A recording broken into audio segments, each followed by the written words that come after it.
Sharmila madam has come. Good evening, Sharmila madam.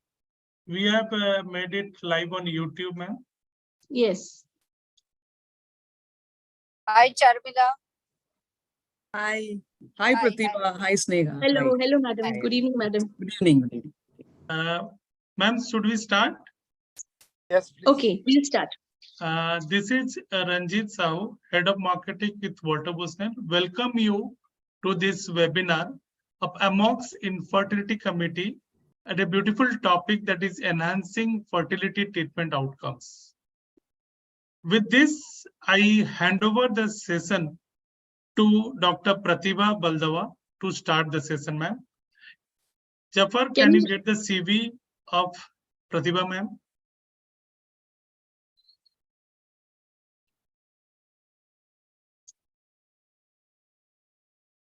Can you make it full screen?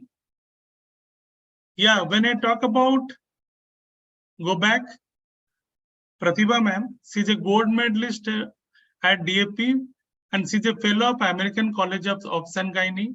She's a Obs Gynae fertility consultant, SS Baldava Hospital, Solapur. She's a treasurer, SOGS 1718, honorable secretary, SOGS 1819, executive member.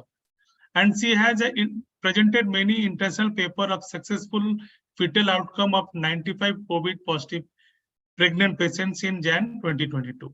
And she has got the finalist of Mahesh Idol 2020, loves to write poetry on free time. With this, I hand over the session to Pratibha ma'am to take it forward. Thank you very much, Ranjit sir. Today, I feel blessed to be conducting this webinar on enhancing fertility outcomes. So let's start this webinar with the blessings of Lord Ganesha. Can we have the slide and the aarti, please? Kapanji, slides so.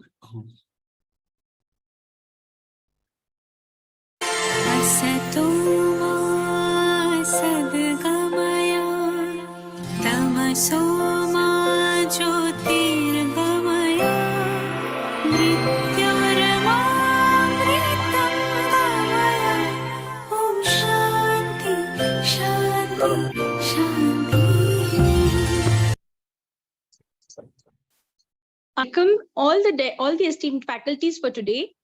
Day to day. Ma'am, you are muted.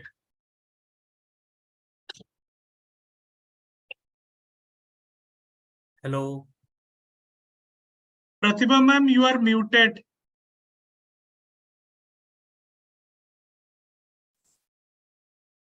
More complex, like increasing grade 3 Asherman syndrome, bad thin endometrium, grade 3, grade 4 endometriosis.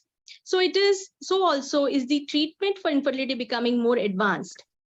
Use of stem cells in infertility. So today we have the esteemed guest of honor for today, Dr. Sunita Tanurkar madam, who will join in some time. And the chief guest for today is Dr. Rajendra Singh Pardesi sir. Has sir joined? And Dr. Kalyan Baramde sir.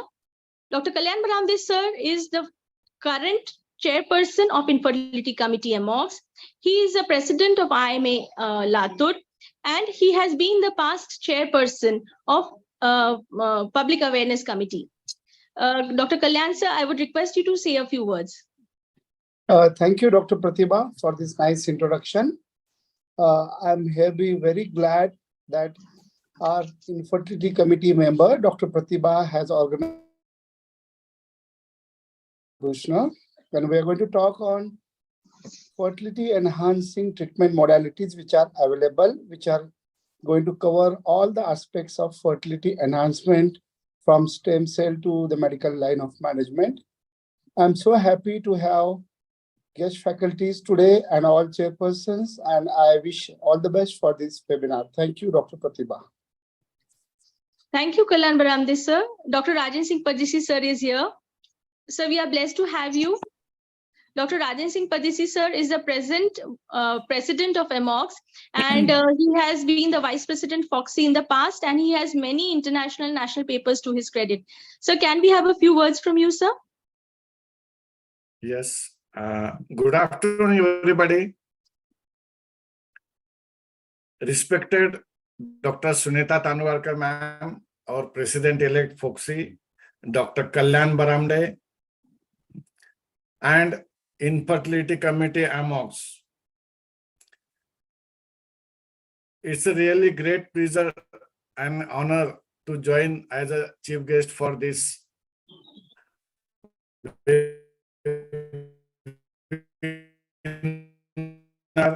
on enhancing. So the galaxy of speakers like Dr. Jay Mehta, Dr. Sachin Dalal, Dr. Sudarshan Kale, Dr. Charmila, and the panelists, Dr. Pallavi, Dr. Pratibha Baldava, Dr. Aditya, Dr. Ritu, and Dr. Nilesh Balkode. I think this will be a great webinar. Dr. Kalyan, I wish to congratulate Dr. Kalyan Baramde, Dr. Pratibha Baldava, and team for organizing such a practical webinar on infertility. And these experts and stalwarts, I think this will be a great webinar. I wish every success to this webinar. Thank you. Thank you so much for inviting me. Thank you so much, sir, for your kind words. I think our guest of honor today, Dr. Sunita Tanwarkar, is stuck up somewhere. So as soon as she joins, we will have her words of wisdom. Till then, I request the chairpersons for today, Dr. Kiran Kurtukoti, sir, and Dr. Sneha Buyar, madam, to take over the session. I will introduce Dr. Kiran Kurtukoti, sir. He is the Vice President AMOX, and he has done a lot of work in MTP committee in the past. He is the chairman and director of Shaswat Hospital and Sanjeevani Hospital, and he is a very famous practicing gynecologist at Pune. Dr. Sneha Buyar, madam. Next slide, please. Dr. Sneha Buyar, madam, is no less a national faculty and very well known and very close to us. She is presently the IMA president at Yavatmal, and she has many national and international awards to her credit. I hand over the mic to the chairpersons to take over the session.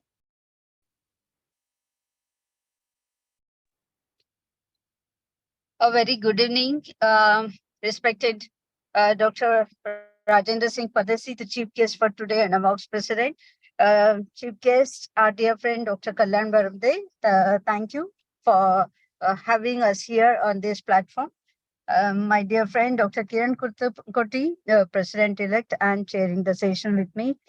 Thank you, Kiran. I'm just looking forward to listen to all the faculties, and can I have the CV of Dr. Sachin Dalal?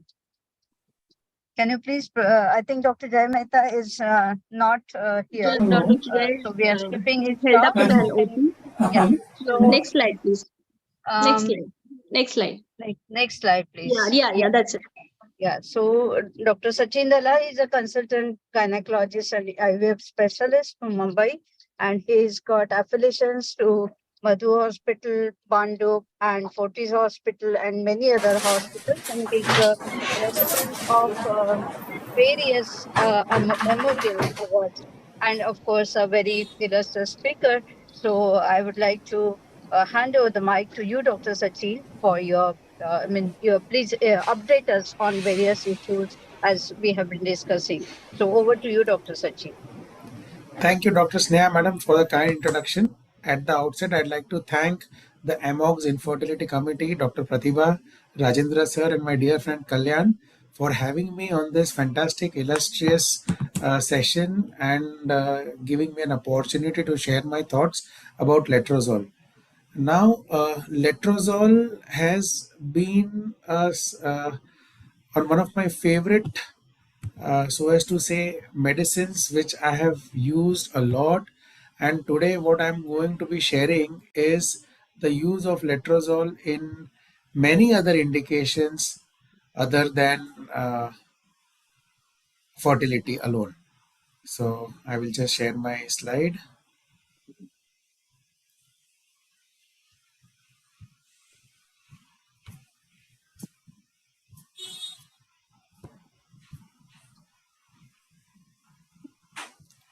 The slide is seen. Yes, sir, it is Hello? visible. Yes, sir, it is Yeah, visible. okay, fine. Yeah. So as we all know, this is the standard follicular growth that occurs in the ovary. Until the time this is happening, everything is fine. The patient is growing the eggs are rupturing, ovulation is occurring, a nice corpus luteum is formed. In case the husband and wife are together during that cycle, the tubes are open, the sperm count is good, we have a good, nice pregnancy.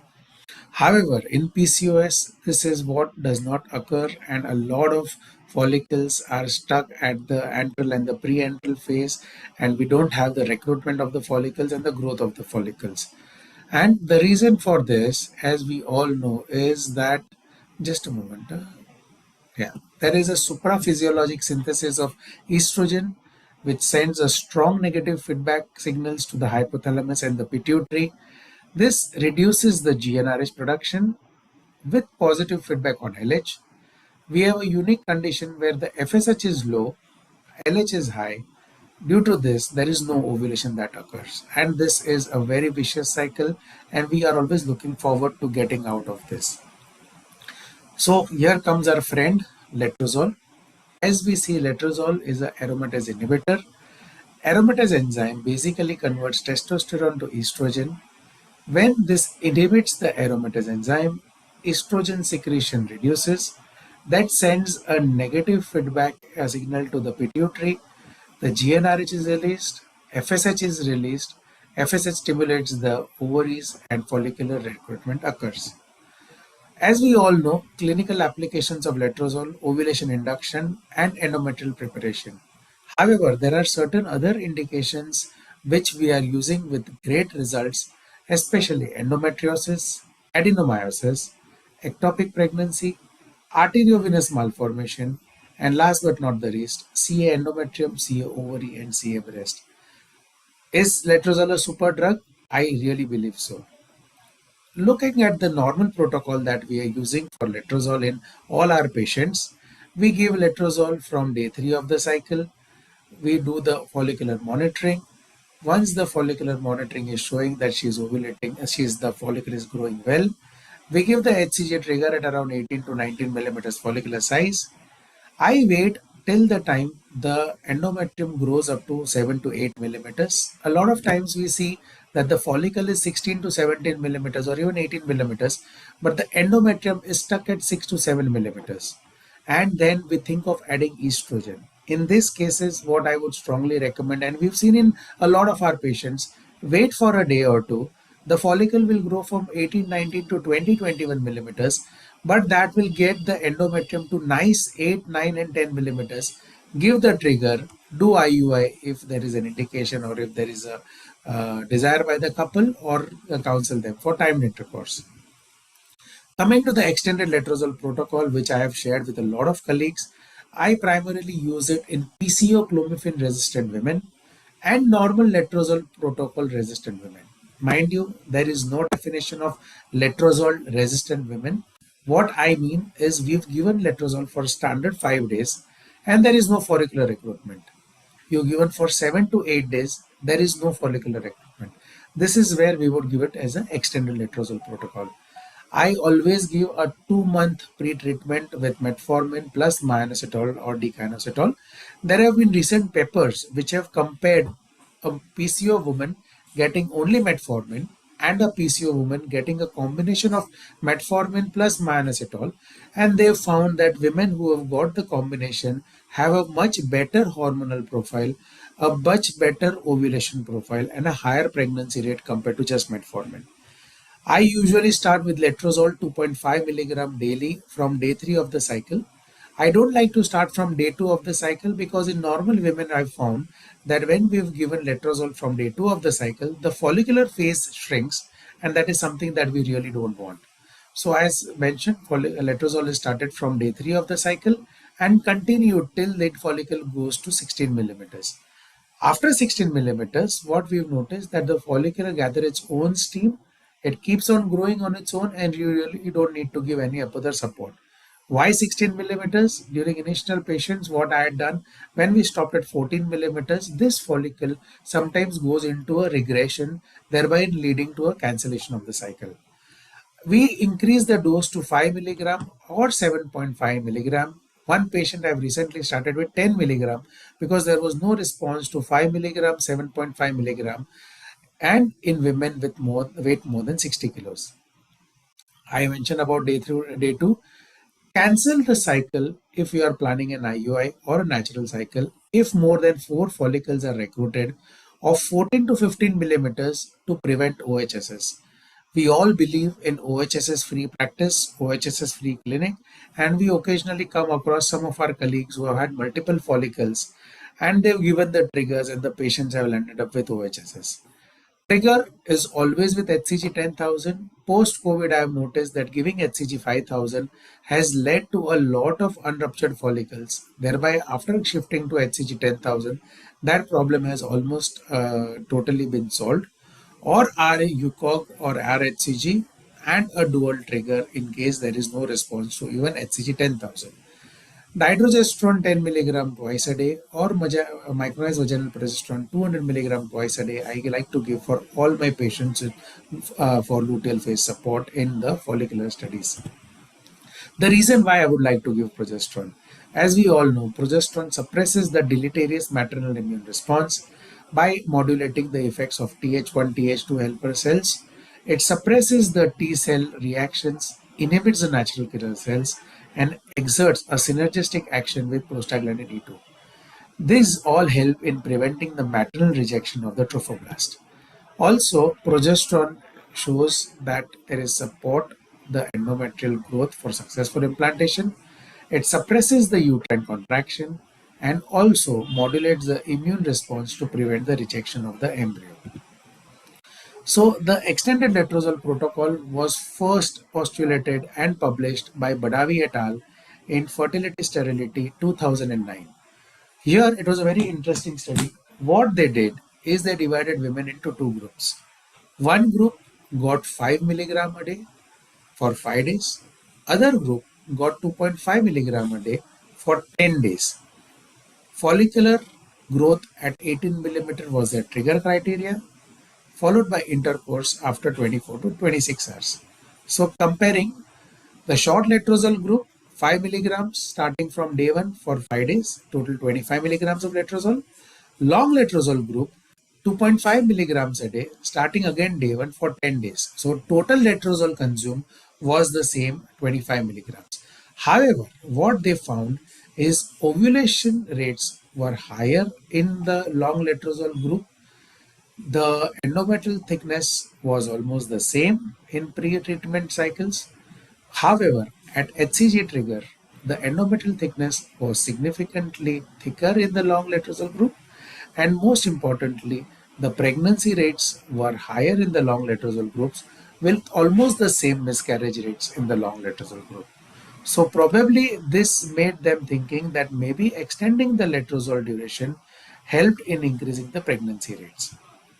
There was this nice Russian paper published in October 2022 where they divided the women into two groups. The first group got letrozole 2.5 milligram a day from day 3 of the cycle for 5 days. They evaluated the patient on day 14. If there were no follicular recruitment, they stepped up to 5 milligrams a day, gave that for 5 days, evaluated on day 26, same if no follicular growth, increased to 7.5 milligram a day, did follicular studies triggered, and if there was no follicular growth with this as well, they did a progesterone test. If it did not grow, they cancelled the cycle, and from the next cycle they started with 5 milligrams. In the second arm, they gave letrozole 2.5 milligrams a day for 5 days, scanned on day 14. If there was no ovulation, they did not add letrozole 5 milligrams, did a sonography and a blood test of progesterone on day 21, gave withdrawal for 10 days, and from next cycle they started with 5 milligrams. What they found that in the first group, that is the step protocol group, the ovulation rates were higher, the pregnancy rates were higher, and more importantly, they found that the mean time to ovulation was much lower compared to the second group. So what we need to take home from this is, in case you give a letrozole for 5 days and seen the patient and there is no follicular recruitment, rather than cancelling the cycle, step up to 5 milligram And if no response to that as well, step up to 7.5 milligram. And if no response to that, then probably you would want to say cancel the cycle. This was another paper published in 2012. What they did, first cycle they give letrozole 2.5 milligrams a day from day 3 onwards. If there was no pregnancy or no ovulation, they increased to 5 milligrams a day. And in the third cycle, they went to 7.5 milligrams a day. They found that by increasing the dose of letrozole, the follicular growth, the follicular recruitment, and ovulation rates increased, as well as pregnancy rates increased a lot. So maybe if you have a patient who's not responsive to 2.5 and 5 milligrams, you might want to start with 7.5 milligrams and see if she ovulates and becomes pregnant. Then a lot of papers were done where they did letrozole for stimulation in ART. One paper, they used a combination of corfolitropin alpha. Corfolitropin alpha is the single dose for rec FSH, where it is given on day 2 or day 3, and the action lasts for 7 days. Plus, they added 5 days of letrozole. They found that this was associated with higher number of developing follicles, total oocytes, and obtained embryos. Another study done on poor responders found that co-treatment with letrozole during ovulation stimulation for IVF might be benefited. However, letrozole for normal and high responders requires further investigation. I per se don't use letrozole for normal responders. For high responders, I like to use letrozole because that keeps the estrogen levels under control and definitely helps in reducing the chances of OHSS. Letrozole for FET. Now, since the last 3-4 years, we are looking at a complete paradigm shift in the endometrial preparation for FET. Initially, where we used to give a down-regulated cycle or a hormonal cycle, the disadvantage was there was no corpus luteum, and these women were shown to have a higher incidences of PIH and growth restrictions, and also we really didn't want them to undergo this. In the last 3 years, especially at Vienna Eshrei in 2019, there was a lot of studies where they were now doing a natural cycle or a modified natural or stimulated cycle FET, thereby developing the follicle, getting the corpus luteum, and they found that macrosomia, PIHs, IUGRs significantly reduced compared to the hormonal cycles. So what I have been using and sharing with people on the groups is we've been using letrozole for FET for ovulatory as well as anovulatory PCO women. Same day 3 scan, baseline normal, start letrozole 2.5 or 5 milligrams as per the initially shared criteria. Given OD, continue till follicle crosses 16 millimeters. After 16 millimeters, I always stop letrozole. In normal responders, we seldom need to give it more than 5 to 7 days. Once ET crosses 7 to 8 millimeters, trigger is given with HCG 10,000 or recombinant HCG at night. I do my transfers in the morning. So I give all these women trigger at night 10 or 11 p.m. Without confirming ovulation, we start progesterone after 36 hours. Now, there have been a lot of studies where they have shown that progesterone can be started in a modified natural or a stimulated cycle from 24 hours after trigger to 48 hours after trigger because the window of implantation is very high. I like to start after 36 hours of trigger without confirming the ovulation. For 3 days, or that is day 3 cleavage cell transfer, we give progesterone for 3 days and do the transfer on the 4th day. For blastocyst transfer, we give progesterone for 5 days and transfer on the 6th day. Absolutely no need to give estrogen separately before or after FET because this has been asked n number of times that since it is a modified natural cycle or a stimulated cycle, there is absolutely no need to give estrogen before or after FET. Looking at the review of literature, these are 5 studies which I have mentioned. This is just the main take-home points. Letrozole endometrial preparation improved the live birth rates compared with natural cycle. So initially, I used to do a lot of natural cycles, but natural cycles required a lot of monitoring. Patients needed to be coming multiple times. Blood tests were needed. So we have completely stopped natural cycle and gone completely to letrozole cycle. Stimulated cycles with letrozole present a relatively large advantage compared to HRT cycle and natural cycle with higher live birth rates. Letrozole clinical outcomes were improved compared with programmed FET cycles. Ovarian stimulation protocol as an endometrial preparation regime prior to FET might be superior to HRT protocol with a significantly higher rate of live birth, lower risk of miscarriage, lower risk of preterm birth, and definitely lower risk of preeclampsia. Our study showed stimulated protocol is better than HRT regimen in endometrial preparation, especially for women with PCOS. So this was about letrozole in fertility. Now I'm coming to other gynec indications of letrozole. One is endometriosis, adenomyosis, where we have poor young girls coming with severe abdominal pain, and for adenomyosis, where we have to do this such ghastly surgeries, which not all of us are well trained for. We might want to use letrozole for endometriosis. Why? So as we all know that the letrozole is a aromatase inhibitor, and the same aromatase enzyme has been shown to be present in the endometriotic tissue. Hence, there is logic for using letrozole in treating endometriosis. The review of literature. There were multiple studies. I have used the most relevant ones. Here, they have used letrozole and they have found that letrozole is capable to treat deep infiltrating endometriosis involving the rectum and the urinary tract. Our MOGS members are present all over the Maharashtra, and a lot of them might not be having facility to subject the patient to aggressive surgeries for endometriosis, or the patient might have undergone a surgery and she would not be wanting to undergo a repeat surgery. So maybe letrozole can be tried in such women and given response, especially in deep infiltrating endometriosis involving the rectum and the urinary tract. Another study found that letrozole combined with dydrogesterone effectively decreases the level of VEGF, CA125, estrogen, progesterone, IL-6, and TNF alpha. And last but not the least, this is very important, letrozole was as efficient as GnRH analogs to relieve dysmenorrhea and dyspareunia, but not for chronic pelvic pain. Reduction of uterine volume was seen with aromatase inhibitors as well as with GnRH analogs and Mirena.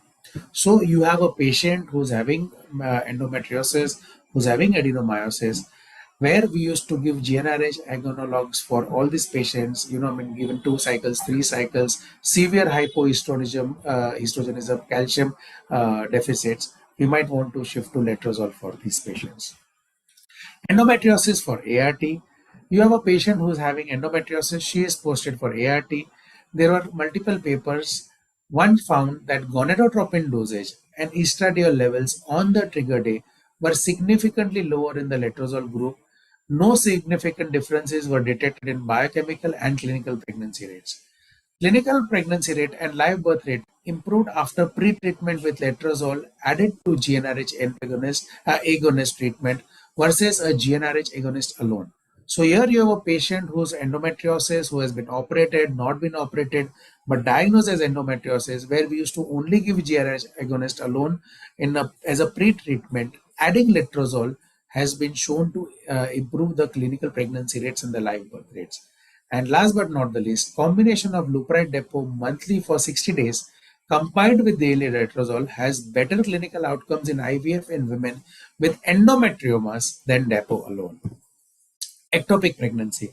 So in lockdown, where everybody was scared of operating because of whatever guidelines and staff not coming, I had a couple of patients who had conceived, and we had a lot of pregnancies since the husband and wife were together for a prolonged period of time at home, and they had ectopic pregnancies. Now, mind you, this was early ectopic pregnancies, beta HCG levels 2000, 3000, or more than that, up to 4000, and no yolk sac, no fetal pole.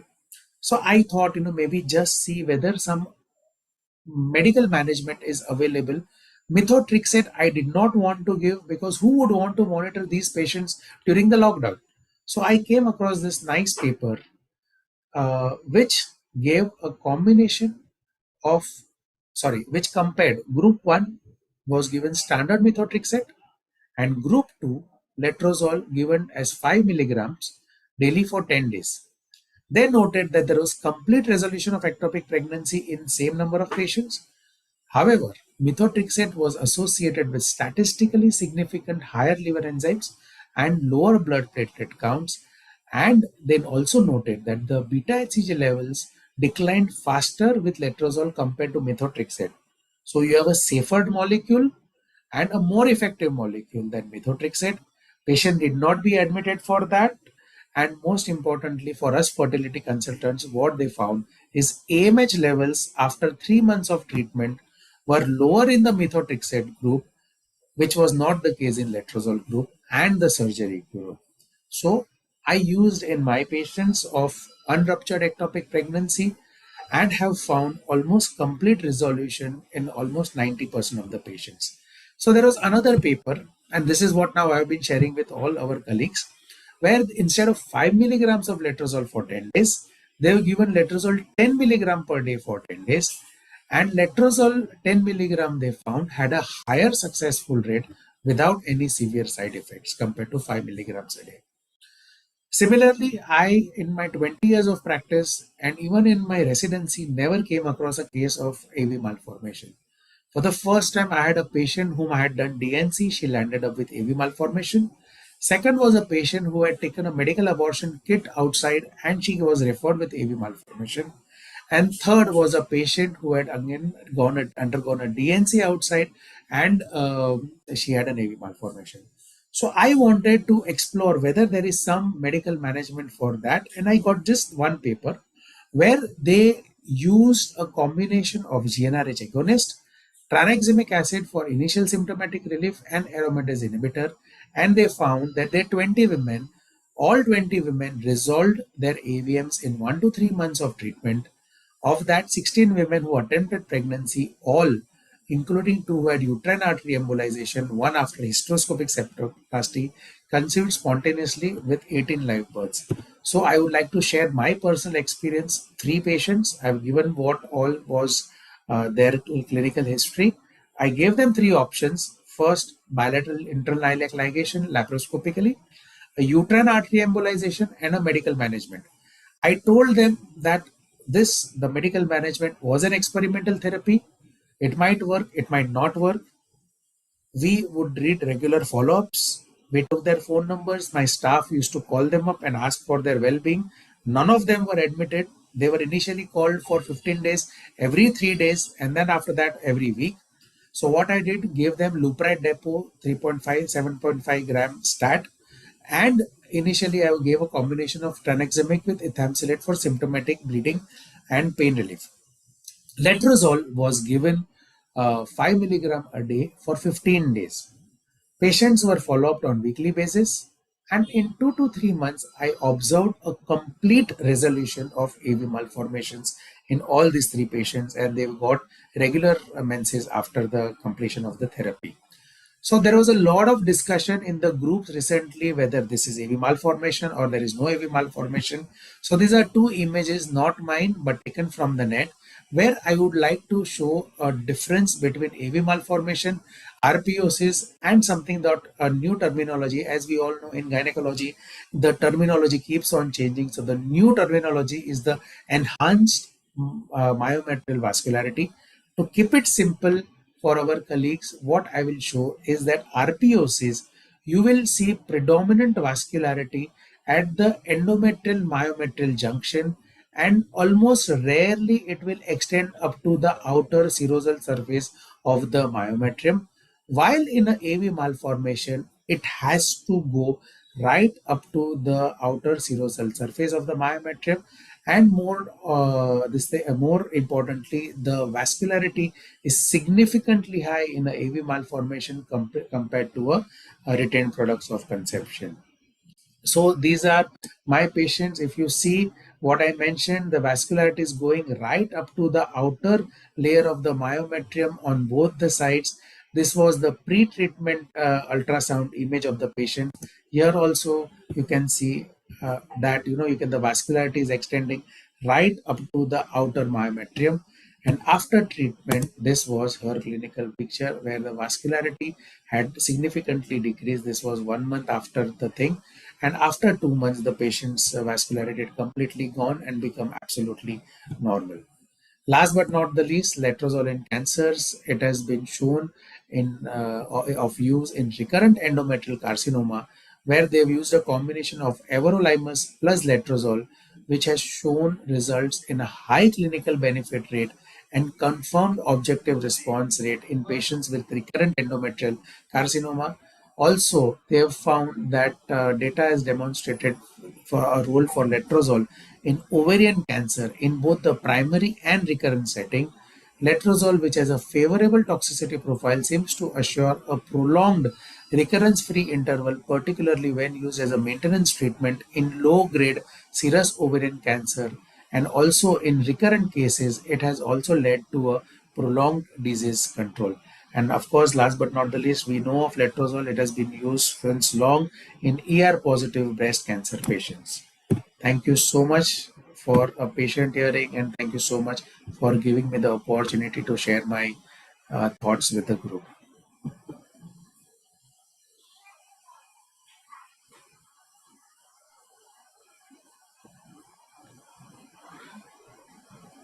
Thank you so much, Sachin Dalal sir. That was indeed very, very interesting.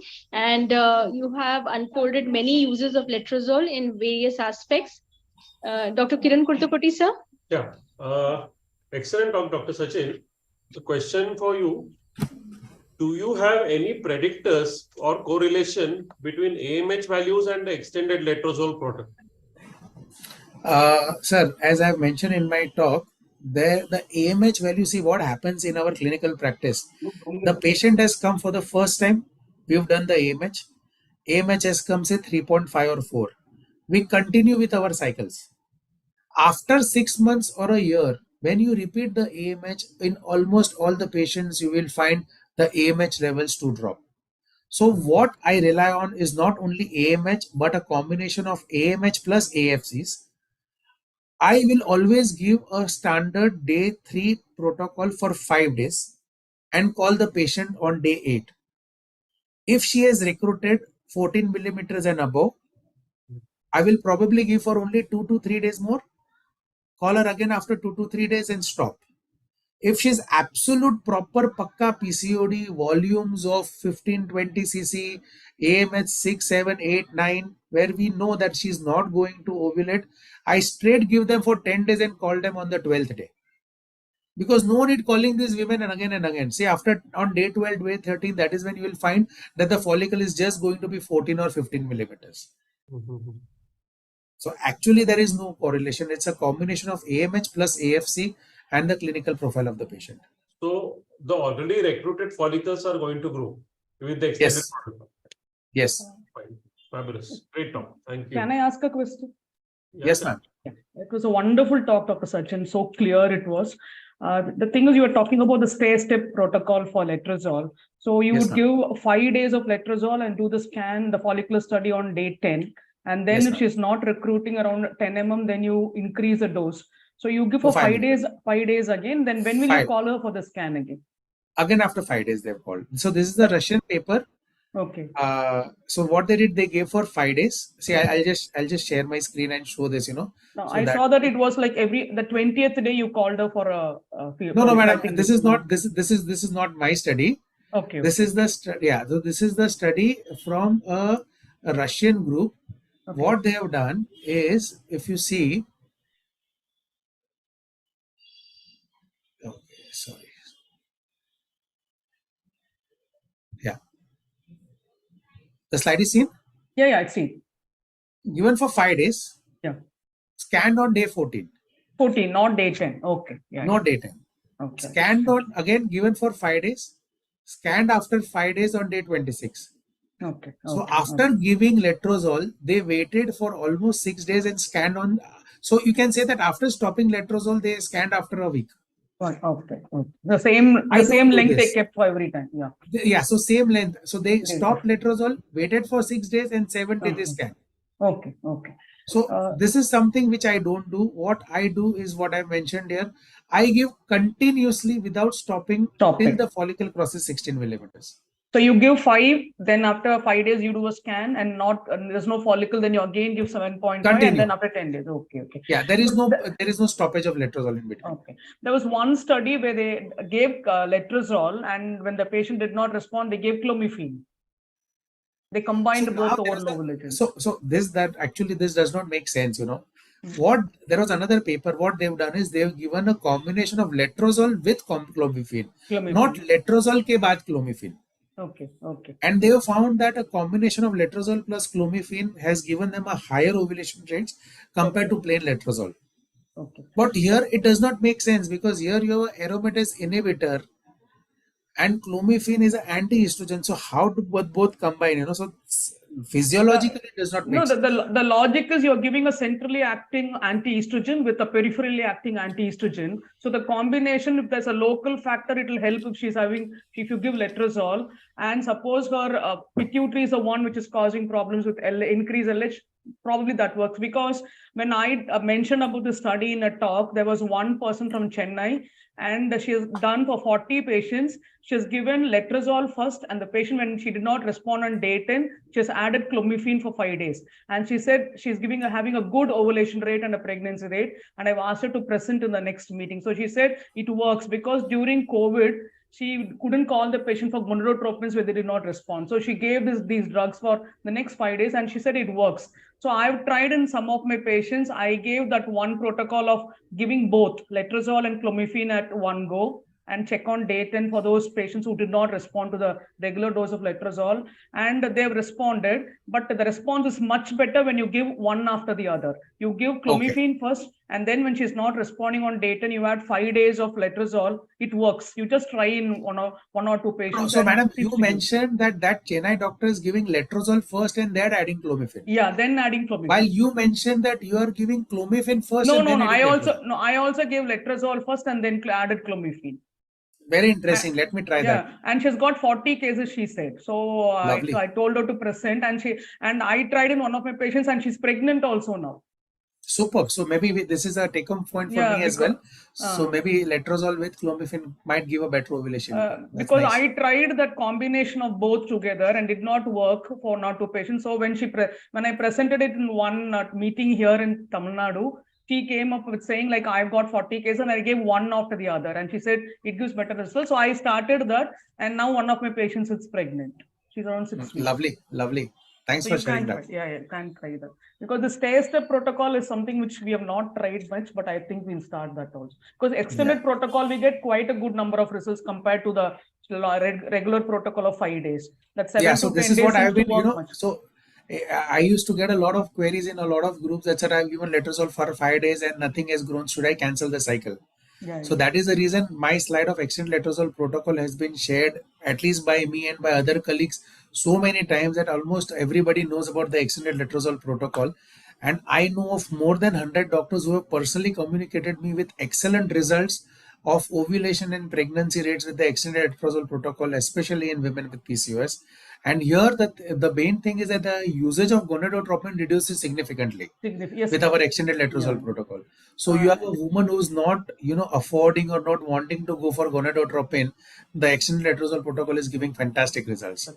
So I think you should present this data, because I moderated a panel a week back with all the big shots in fertility practice, and all of them, there was one person from Australia who joined, and she was adamant that staircase protocol doesn't work with letrozole. That's what that madam kept on saying. So I think you should present this data to say it works, because we are seeing results, but we are not presenting data. So you have to bow down to them, and they say, with authority, I say that it doesn't work. So I think we should do something. So my problem is exactly like all of us. I am again a simple private practitioner. So maintaining data has been a task. But yes, I think combined, we all should get together and pool our data with the extended letrozole protocol. And, as an association, like, MOGS or ISAR or IFFS, as an association, we should probably present the data, which will really give a huge strength to our paper. Because it's so cost effective, giving gonadotropins for days together, and then she having a multiple follicular development and cancelling the cycle is very bad in many of our patients, because the cost effectiveness is so high. Now I will tell you about letrozole for ectopic pregnancy. Nobody had heard about letrozole for ectopic pregnancy. No, I in a poster presentation, one PG presented that, so I've seen that. So And she said, I have been presenting about this since almost last 2 years. Oh. I gave my paper for publication. Now I've used it in 2 cases. Okay, one was a scar ectopic, okay, and okay. other was an angular pregnancy. Now the angular Okay. pregnancy had undergone a myomectomy with me only, and she was not willing for another surgery. So I gave her letrozole 5 milligram daily for 10 days. The angular pregnancy actually shrunk. It came into the uterine cavity, and I just did a DNC. Oh. So instead of doing a cornhole resection, giving her letrozole for 10 days, shrunk the pregnancy, collapsed the sac, came into the uterine cavity, and just cleared with DNC. Now I published that, but our own journal has refused my publication, saying that it's an observational study. So, after that, I don't really feel like, and actually all these platforms. So my idea is to just share knowledge. Now, AVM also I've been sharing since the past 6 months, and trust me, Dr. Charmila, so many of our colleagues have, sent me messages or sharing on the groups that you have a AVM, straight give Lupride depot, letrozole, and tranexamic acid, and AVM just disappears. So Depo-Provera also works.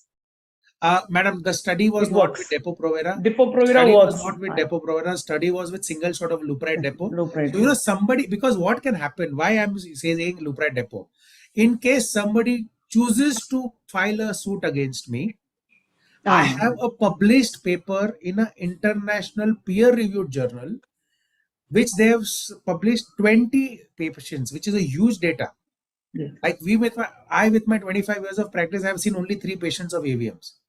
So 20 published AVMs. So in case somebody does challenge me, I have something which is published to my support, And all my 3 patients, if they've responded with a single dose of Lupride and letrozole, and after that, so many of our colleagues have had a similar response with the same, then why not use that? And, rather than subjecting our women to uterine artery position, which is not available in peripheral areas. In Mumbai also, it costs 2.5 lakh rupees. Yes. A laparoscopic internal iliac ligation again would cost the patient anywhere from 50,000 to a lakh of rupee. Medical management total cost with follow-up and everything was 5,000 rupees. Okay.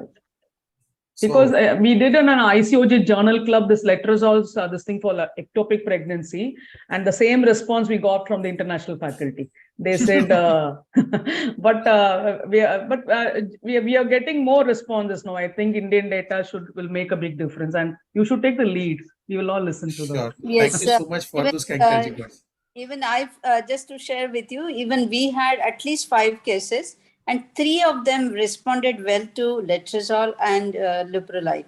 So we had only 2 patients. I was just quoting, we had only 2 patients. One was a doctor herself, orthopedic surgeon's wife. She underwent uterine artery embolization because they were knowing all the complications and worried about the excessive bleeding, and she conceived later on. So 5 cases we too have. If at all you are taking a lead, we would like to contribute to that. Thank you so much. Thank you so much. So I'm so happy that somebody as senior as you is also, adding to my support that this thing works. So that really is very heartening. Yes. Only our experience should be converted into evidence, and we need to take the lead. Yes. Thank you. Agree completely. Thank you so much for those kind words.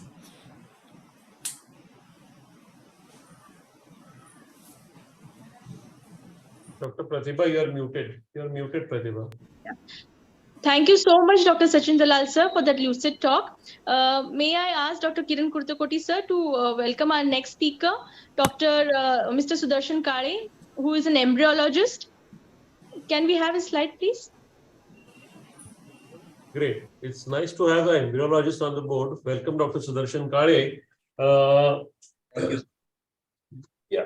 Who has been doing embryology work in the city of Pune for over 5 years.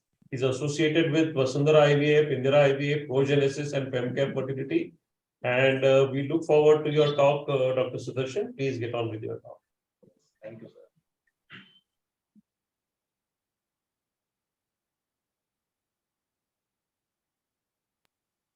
sir. Sudarshan, sir? Yes, ma'am. You can start screen sharing. Yes, yes. Okay, so it is visible, ma'am. Yes, yes, it's quite visible.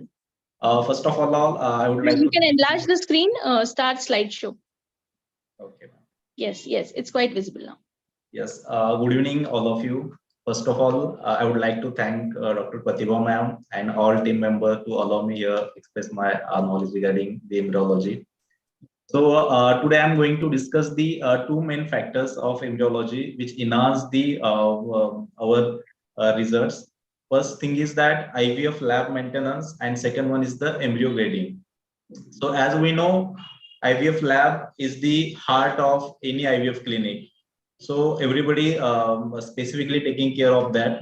So I have just made this slide in that purpose. If in this month I got less results, so what will be the factors from where I have to start the analysis? So from zero, I'm just going to start the factors which are affecting our results. So first basic factor is that is validation of the equipments. In our lab, there are lots of equipment, specifically incubators, our laminars, ICSIs, test temperature. So each and every equipment should be validated, should be calibrated. And next is that documentation. As you know, on daily basis, we are just noticing the percentage of CO2, percentage of O2, temperature. So that documentation should we have on daily basis. And third basic point is that change control. It means in this month, what I have changed. It means I'm just shifting from Vitromade media to Origio media. So whatever changes are there, I should document that thing. So these are the basic thing. Next one is the quality control and quality assurance. So there are different aspects of quality control. First thing, basics thing, I'm starting from air quality. Air sterilization is very important in each and every IVF lab. So maybe there AHU will be there, turbulent air will be there, HEPA filter, VOC filtration, all the factors are responsible for the air control. What is the output of this air control? That means we have to remove the particulate matter. Okay, so this particulate matter, there are many microorganisms, bacteria, fungus, everything. They are stuck on this particulate matter, and as particulate matter got settled down, this again gets settled on surface of incubator, surface of ICSI, and they are the major sources of contamination in our lab. So that's why our air quality is very important. Next one is the VOC. VOC is the very underestimated factor in every lab. Most of the gynecologists or lab said yes, it is not that much important, but no, it is too important, very much important. I say it is a volatile organic compound. It is any solid or liquid compound that evaporate at room temperature. So we call it as a VOC. This VOC generated from variety of material.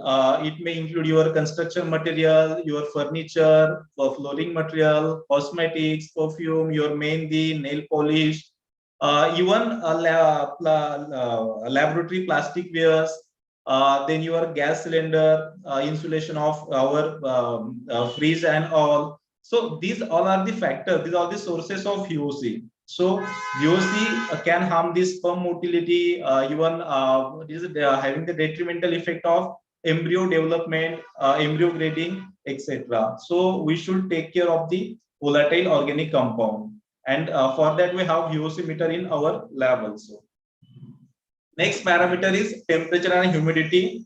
Many labs have confused to what temperature we have to do all procedure. So as per David Gardner, lab temperature should be 25 degree or less of that. It is or we can say it is a room temperature.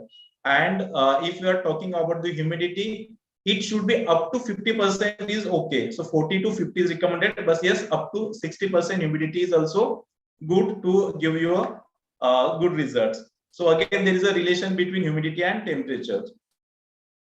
Next one is the light. Nobody lab allow direct sunlight in our during our procedures. So specifically, everyone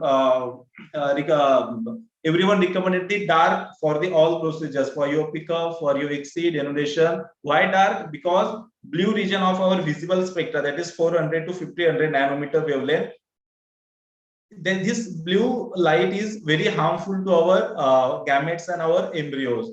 So all laboratory have recommended to do all procedure to avoid the light. Next one is the gas supply.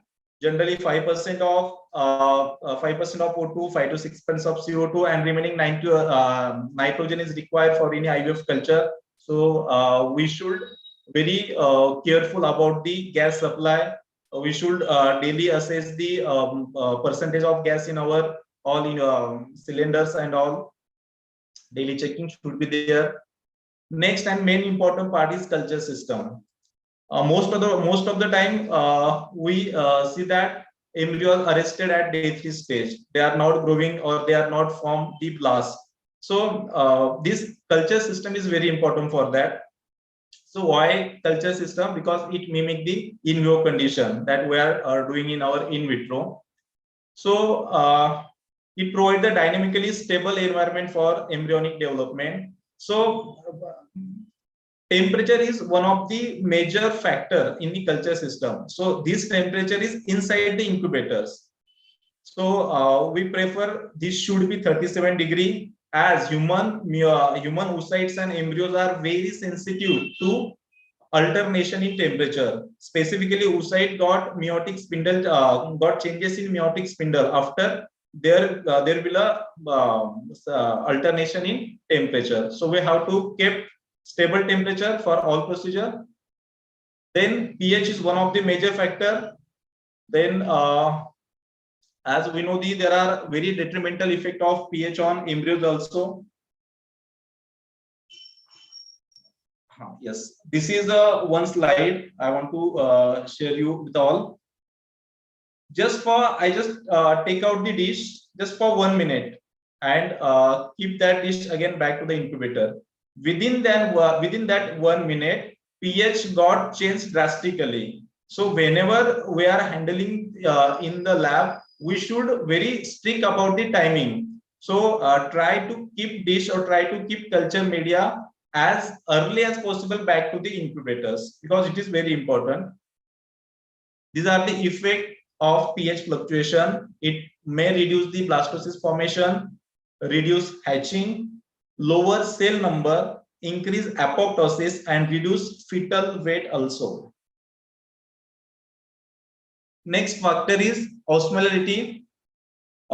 It is a factor that when we are going to culture the embryos inside the dish, I have to prepare the droplets for that, droplets of one-step media or all. So droplet size also matter. If a small size drops and high temperature, and I'm using airflow, these all factors responsible for osmotic shock or osmolality or change osmolality for that particular dish. So what is recommended? Use lower temperature, then switch off all the airflows, and drop size should be more. So this is required. Next factor is oil is the savior. Why I'm just written here, as there is two pictures. One picture is this, it's showing some pinkish color, and next one is this. So this is a culture media which is overlay by oil, and this is a culture media without overlay of oil. So you can see the difference here. Those having oil actually prevent the evaporation, it reduces the pH changes, and it protects it gives protection against the pH and osmolality changes. That's why we are using oil in our lab for all the dishes preparations. And last factor is that contract material. As we know, we are using the lots of disposable in our IVF lab for retrieval, oocyte retrieval needles, culture dishes, ICSI dish, embryo transfer catheter, etc. These all disposable or disposable from specific company may form the toxic effect on our gametes or embryos. So we have to choose specific company for that. It should be FDA approved and all. Next one is the personal hygienic of the staff. there will be a list of to do or to do not list before our IVF lab. So you don't have to wear your wearables, cosmetics, or any don't use the perfume, nail polish, mehndi, etc. So this is the, and all stuff should be have personal hygienic also. So these all are the aspects of how to maintain the quality management of IVF lab. In summary, I would like to just say validation, your air quality, concentration of your VOC, temperature of lab, temperature of your incubators, gas supply, light percent, and your culture pH. These all are the major factors behind any outcome of your IVF results. And next slide is that embryo grading. As we know, there is no standard grading available. If I'm saying two embryologists, if our assessment the same embryo, they may give different, little bit different grading, not same, because we don't have that standard grading system. But yes, Gardner system also there. Most of the lab, even lots of consensus use that Gardner system to derive the standard system. So this is a slide showing the embryo assessment schedule. Most of the center nowadays also they are checking the fertilization rate, they are checking the syngamy, early cleavage check, day 2 embryo, day 3, day 5, all embryo assessment. So this is hours. After 17 hours we can do the fertilization check. After 23 hours we can do the syngamy check. After 44 hours, that is day 2 cell. After 68 hours, day 3, and 116, that is the blastocyst assessment. Next slide is the day 3 assessment. What as a IVF consultant, what should you know? How the or what is grading? So simple thing is that on day 3, embryo is of 8 cellular. It may be on it may be 10 cellular, 12 cellular, 6 cellular, but yes. And what is the grading? How we can say it is grade 1, grade 2, grade 3? So here is some grading is there. Grade 1 embryo, grade 2 embryo, grade 3 embryo. First thing is that all cells should be equal in size. This is the first thing. Second, there should be no fragmentation, or it is a less than 10% fragmentation should be there. And size cell number should be 8. So these 3 factors of assessment, by assessing these 3 factors, we can consider, yes, this is a grade 1 embryo, this is a grade 2 embryo, or this is a grade 3 embryo. I have 4 picture here. First one is the 4 cellular. This is again grade 1. This is a 10 cellular, grade 1 embryo. Yes, these last 2 pictures are grade 3, grade 4 embryos. There are lots of fragmentation, more than 50%. This is again very much fragmentation. These 2 are the grade 2 or grade 3 or grade 4 embryos. Next slide is the cleavage pattern. Yeah, this is important. This is the day 4 assessment. On day 4, I already shown in previous slide. Morula and early compaction. These 3 stages generally we see on day 4. So size number maybe 16 to 32 blastomere will be there, and compaction process is starting on day 4 assessment. Yes, and this is important slide, that is day 5. That is what I'm actually delivering this embryo grading. Okay. Most of the center nowadays transferring and assessing the only day 5 embryos. So how we can grade the day 5 embryos? So day 5 is the blastocyst. Here are 3 aspects of embryo grading on day 5 that are actually given by Gardner. So first one is the cavity, or it is a degree of expansion. We can say that this inner cavity, this. So depend on the expansion of this cavity, we can grade it as a 1, 2, 3, 4, 5, 6. Next one is the inner cell mass, ICM. It is again by morphological assessment, we can grade it as a B, or C. And last one is the profectoderm. This is the outer layer inside the zona. This is again we grade as a B, C. If I am talking about this embryo, so as per my opinion, this is the 5AA. It means that These have quite good cavity, expanded plus A means ICM is again A quality is good one, and Profacto is also good one. That is the A quality. So and you can see here is the hatching also start. So this is a 5AA grade of embryo. So this is the grading which is given by Gardner. I just already told you there is a stage of development, then ICM and Profactoderm. Stage of development is the how cavity is big or small. ICM, it is a loosely, tightly bounded cell, very few cells. Same about the Profactoderm, many cells tightly bound, loosely bound. So depending upon these three aspects, we grade the blastocyst.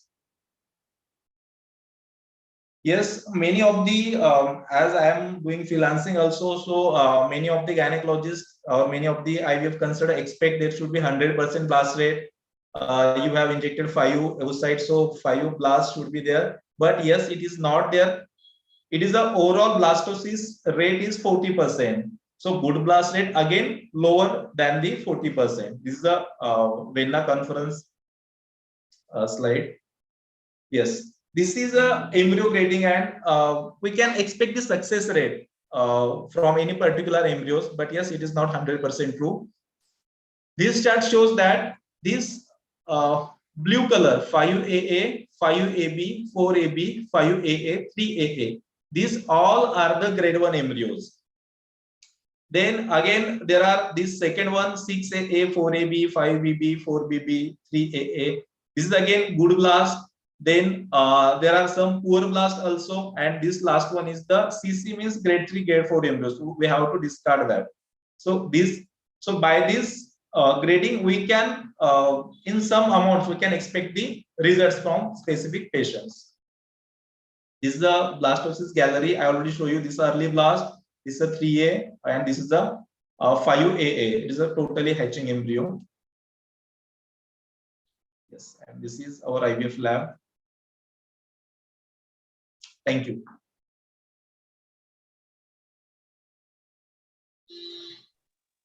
Thank you very much, Sudarshan sir. That was indeed very magnifying, and you took us through a tour into the IVF lab. I would want to ask you, how do we do the cleanliness? I mean, what material or what solution do you use to clean the IVF lab? Yes, General ma'am, previously, before 1 to 2 years, we are used to for 70% ethanol. But right now, we are not using that. There are numerous chemicals from Shivani, from SAR, so we can just use that. Bacillocid is not recommended at all in the lab, right? Yes, ma'am. Bacillocid will be embryo, means gamete toxic. Yes, yes. So we use any compound that can smell, that can just evaporate, we are not allowing in our lab to do. Okay. Something called as USAFE is available nowadays, yes, which can be used. we can use, or I am also going to use that. Yes, USAFE is good one. Okay. Okay. Bhuyar madam, Kurtukoti sir. Yeah. Sudarshan, a very nice talk, and I really appreciate your in-depth knowledge of embryology. My small question, would you advocate the use of a modular lab or a simple lab? Yes. What is your take on a modular lab versus a... Yes, I have experience with that also, sir. Yes. Actually, I'm not taking the name of any hospitals, but yes, before 3 years, I'm going to one of the hospitals in Nasik. They have a simple lab, tiles on their floor, just one positive pressure, and I'm using 70% ethanol, as I already say, for all the cleaning process. You won't expect, we are delivering 80% of success rate, and day-3 transfer was there only. Okay. But nowadays, everybody was aware about the modular lab. Everybody aware about the USAFE. So nobody used the ethanol. We have to that USAFE and all standardized things right now we are using. But yes, for now, I can recommend it if you have amounts, go with modular lab. So, and do you recommend an AHU? You said air quality is very important. So, air handling unit, a proper AHU is a must, or as you said, what should be the ideal thing to maintain air quality? Yes, ma'am, there are two things. If you have proper AHU system in your modular lab, so no other thing is required. If you don't have that, use positive pressure, and inside your lab there is there are numerous air handling units, small units from ZI, for example. So you can use that one. Yeah, Xander or something like that. I mean, the air purifying small units which can be kept. Yes.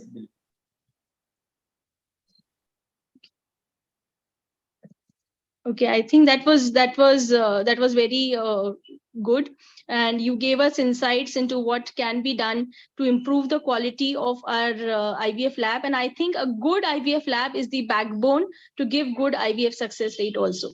Thank you so much, Mr. Sudarshan. It was nice. Thank you, ma'am. Thank you. It's nice. I thank Dr. Kiran Kurtakoti sir and Dr. Sneha Bhuyar madam for chairing this session and taking out their valuable time. I would like now that we proceed with the panel discussion, I would invite Dr. Sharmila Aivu madam to take over the panel discussion. Can I have the slide of Dr. Sharmila Aivu madam?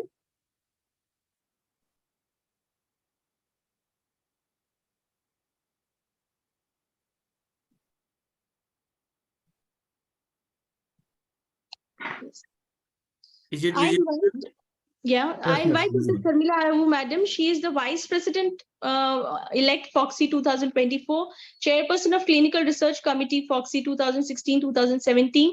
She is presently the ICOG Governing Council member and a national coordinator for UNICEF FOXY. And she has been the Joint Secretary Justices India Association and a past Secretary of Trichy OBGY Society. Over to you, madam. Thank you, Pratibha. Can you introduce the panelists? Because I don't have the I'll do that. Yeah. Please go to the next slides. Can I have the panelist slide, please? I am one of the panelists. Next slide. Dr. Shilpa GB, madam. I think she has not joined. Dr. Shilpa GB, madam. We have. Okay, yeah. Welcome, Dr. Shilpa GB, madam. She is a very close friend of mine, and she is chairperson Kasoga Infertility Committee and a past president of Bangalore OBGY Society. She is a very dynamic person, and I really don't know how she manages her time. She has done a diploma in reproductive medicine and embryology from Germany, and she is medical director at Shanti Shell Fertility and Bloom's Women's Center. I welcome you, madam. Next panelist for today is Dr. Pallavi Tiple, madam. Dr. Pallavi Tiple, madam, is the Chief Clinical Head, Infertility Specialist, Medical Director, and co-founder of Femcare Fertility Pune. She has finished her MBBS, MD, DGO, and Masters in Infertility and Embryology from Spain.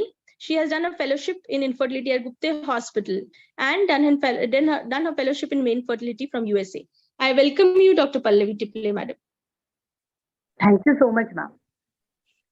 Next slide, please. Yeah. Next slide. Dr. Aditya Khut, have you joined? Dr. Aditya, are you there? Okay, next slide. No, ma'am. Okay, Dr. Nilesh, sir, is he there? Yes, ma'am. Nilesh sir is there. Yes, yeah. Dr. Nilesh Balkavade, sir, he is the chief infertility consultant at OS's Infertility Center, and he is the chairperson quiz committee FOXY, past clinical secretary of POGS, and member of Infertility Committee MOGS. He has many awards to his credit. I welcome Dr. Nilesh, sir. Dr. Ritu Hinduja, madam. I think she's not there. Okay, madam. So we have only 4 panelists today. Yeah, okay. Can you stop sharing? Yes. Thank you so much, Pratibha. I think the same panelists are getting repeated. We did the same panel in June. No, madam, there are different panelists this time. Only but Nilesh is there.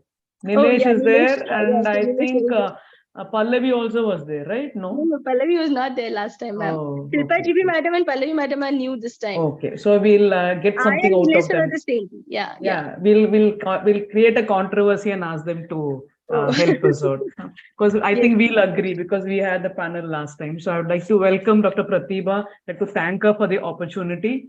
Dr. Pallavi, Dr. Shilpa, and Dr. Nilesh. All four of you, thank you so much for joining. So this patient is a 33-year-old, and she comes after she's been trying for a pregnancy for the past 5 years.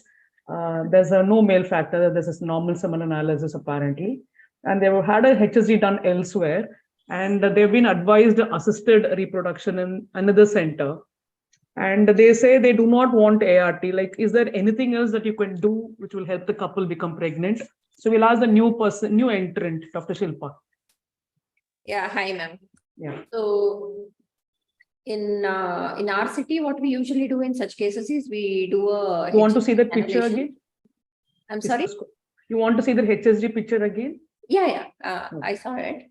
So there is ballooning and there is no spill. So what we usually advise them is we tell them to do a HSG cannulation. So hysteroscopic cannulation, which is done by a radiologist here. But that will help for a distal, this thing like distension. It doesn't, but if they don't want ART, that is the only thing that they can try. And in that test, we check for the tubal pressures and see whether the pressures are okay, whether he could open the distal end, how bad it is. So once that is done, and once we can convince that patient that they have tried all the options, then we can still tell them to go ahead with the ART. ART would be the way forward. No, they don't want ART. They want to consider the other options. You've done a hysteroscopic cannulation. You said hysteroscopic cannulation. Yes. And but actually the tubes are filled up. It's only the end part which is occluded. So how will that cannulate? Because usually distal hydrosalpinx do not have much such good results with hysteroscopy. Dr. Pallavi can comment on that with what Dr. Shilpa said. Hysteroscopic cannulation for a distal hydrosalpinx. Basically, ma'am, I will prefer laparoscopy rather than HSG cannulation because time such picture can be because of adhesion also, and in laparoscopy it will be better. You will see, and if there is any correctable, reason is there, so we can correct that also, and it's better for patient and us, and even we can do laparoscopic cannulation in that setting itself. Okay. And what are your results with the laparoscopic cannulation with a distal hydrosalpinx? Any data you have from your center? Like you have done a distal cannulation for a distal hydrosalpinx cannulation, and the results were how good or how bad? Ma'am, usually hardly 2 or 3% result is there. Okay, and chances of ectopic also there. So I usually do laparoscopy and explain patient about all the consequence of after cannulation also. And in tubal cases, I usually advise patient for ART. I know this patient is not ready for ART, but I usually consult patient about what is ectopic and chances of ectopic is there and how bad is ectopic. And if they will not, now they sometimes they didn't realize this now, and laterward even their egg quality and AMH will reduce, and then you would like do a laparoscopy, see the picture, and then advise them that ART will be much better for them before you proceed. Pratibha, there's a controversy now. Shilpa would like to go for a hysteroscopic cannulation. Pallavi wants to do a laparoscopic cannulation. So what is your take on that? Madam, I would very much want to go ahead with the laparoscopy, because what, as Pallavi said, it will give us a better picture of what is the ballooning due to. It could be, yes, very rightly said, due to tuberculosis. It could be because of adhesions. It could be because of tubal block as well, fibrile and tubal block. Laparoscopic cannulation has very poor results, the prognosis, and high risk of ectopic pregnancy. So very much needed is to counsel the patient about ectopic pregnancy, risk of ectopic pregnancy, and counsel them that ART would be best for them. Okay. Nilesh, would you agree with all three of them? Yeah, I feel so that cannulation in a hydrosalpinx looks like a hydrosalpinx primarily. So cannulation in a hydrosalpinx is not going to help much. Probably sometimes if the patient doesn't want to go for ART immediately, we can do a laparoscopy, because femurioplasty is going to help better than a cannulation probably, because it appears to be a terminal block. And we all know that if we do a hysteroscopic cannulation guided by laparoscopy, that's going to damage the tube more. So we need to counsel the patient accordingly. Okay. But ASRM does not agree with all three of you. What they've said is it's better to go for a laparoscopic salpingectomy and allow the other Yeah, tube ma'am. to. Salpingectomy, I agree. But that's Yeah. for ART, so immediately followed by ART. Yeah, because if we do salpingectomy, we have to 110% go for ART only, but there's no other option left. No, the other tube is fine. No, why don't you allow her for a natural conception? Madam, whenever there is hydrosalpinx, it is said that both the Okay, tubes should unilateral be delinked. salpingectomy. Right. Because the hydrosalpinx, the fluid that is present in the hydrosalpinx is toxic, embryotoxic for Oh, the. okay, that's what they say. You do the salpingectomy and the other tube is Yes, fine. It's delink the tube. patent. Why don't you Okay. allow for a natural conception? Your point is unilateral. Yes, unilateral. salpingectomy. Yes, yes. Unilateral, no, it was not bilateral. The picture is like it's unilateral. Other tube looks quite okay. So, and laparoscopic, you will know the correct picture also, no, like how the other tube looks.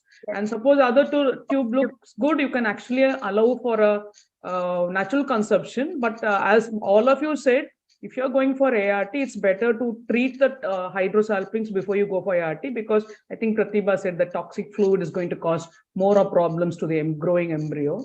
And the other thing is they said, whatever is visible on ultrasound will have a very significant problem, because sometimes what you see in HSC may not be the true picture when you put a laparoscopy inside. So you need to know with a laparoscopy what's happening with the tube. And when you have a hydrosalpinx, the pregnancy rate is definitely lower. It's almost 50% lower, but there's a choice.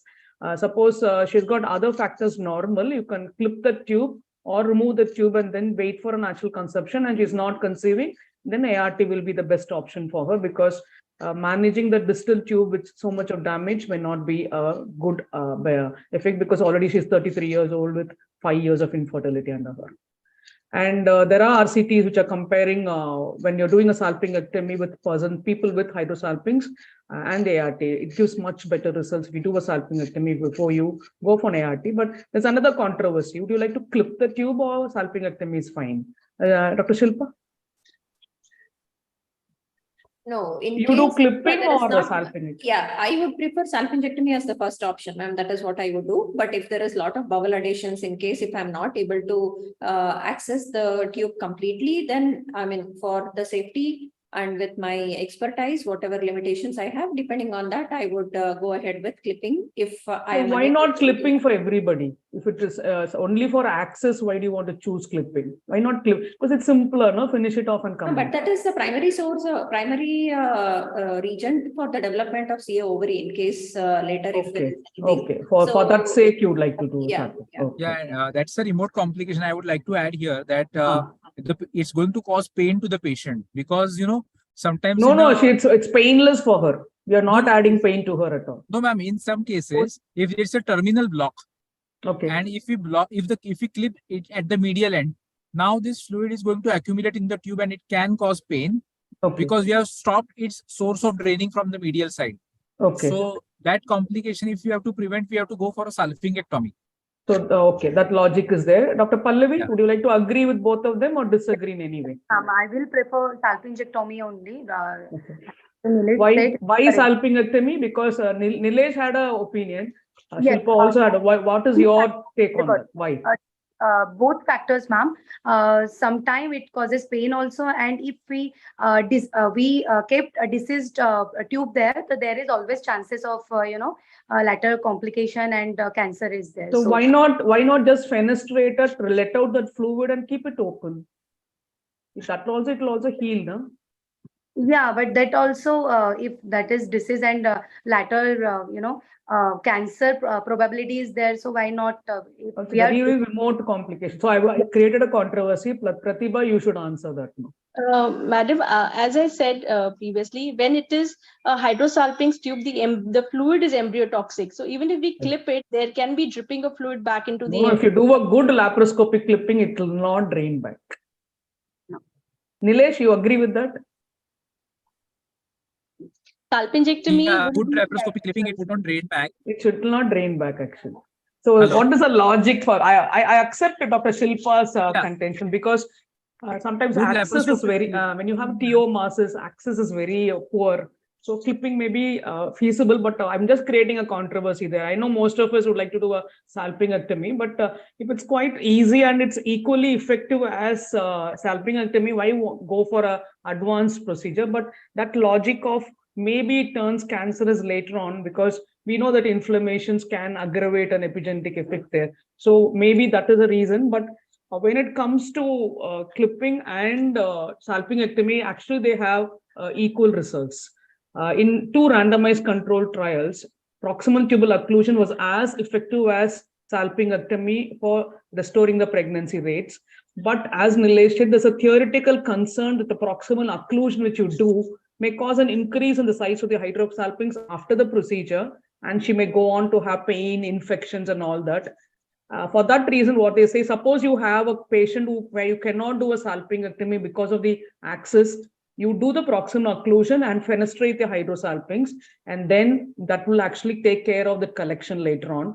But if that is also not feasible, you can just do a clipping and then hope that nothing happens later on. But ideally, I would say that all of us agree that salpingectomy is the one which you usually do. Even if you have access, like anybody would like to do a occlusion alone. Shilpa said she will go for a salpingectomy. I accept that. Pallavi?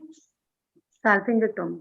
Salpingectomy also, because we feel that anything which is causing an inflammation there, it's better to remove when you're already doing a procedure. That logic we can accept, Pratibha, or I'm going too much beyond my this thing there?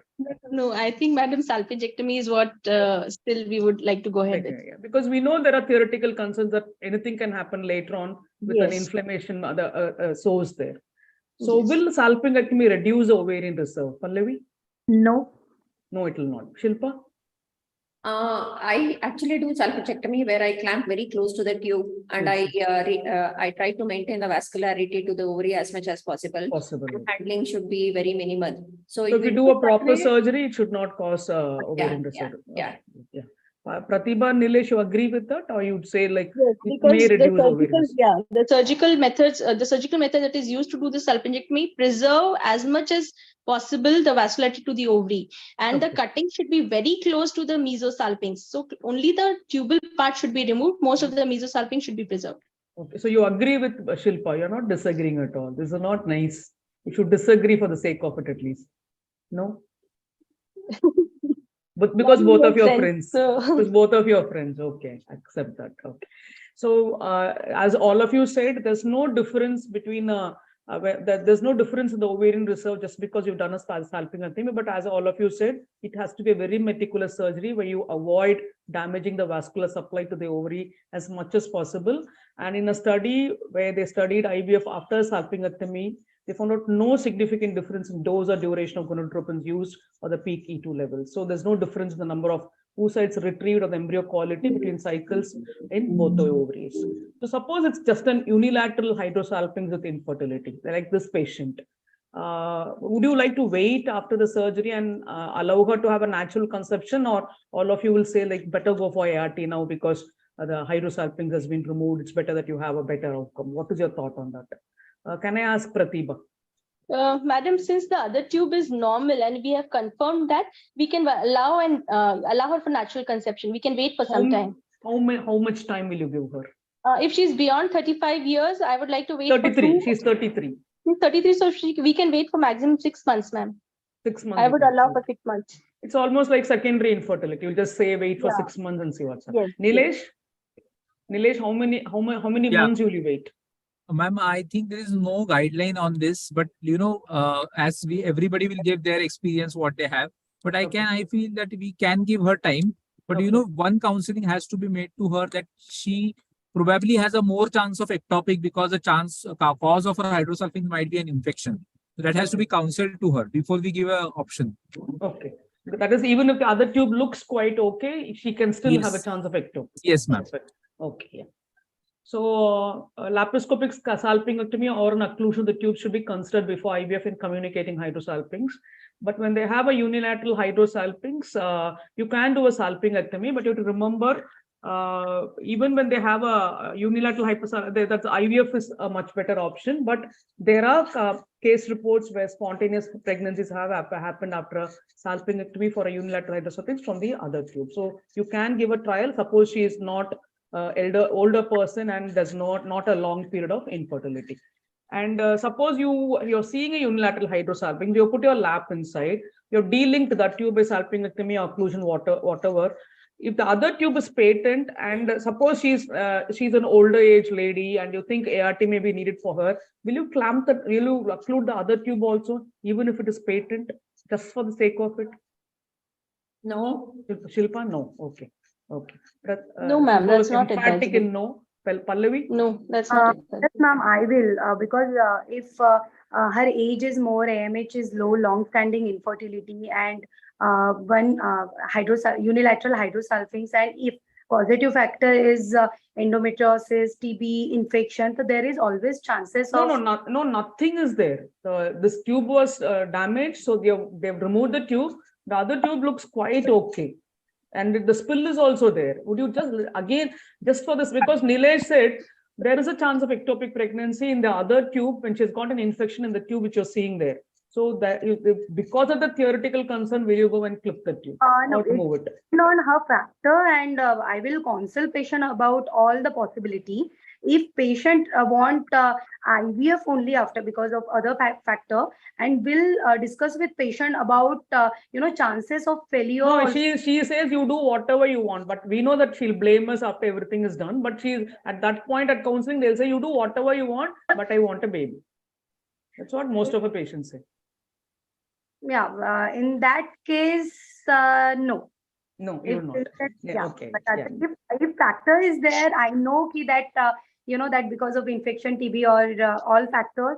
No, and nothing is there, Pallavi. Everything is fine. Looks quite fine.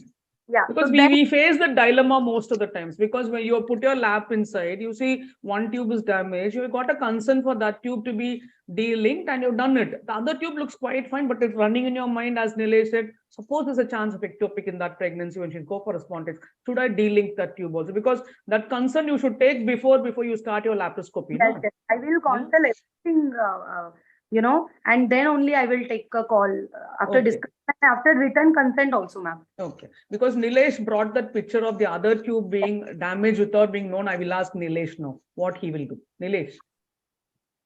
Yeah, if it's a unilateral hydrosulfings, should the other tube be delinked? I feel so that anything abnormal, maybe the cause, if you find any tubercles, if it's not showing hydrosulfings, if it's absolutely normal, I would leave it that way. Okay. Yes. Then why did you say ART then?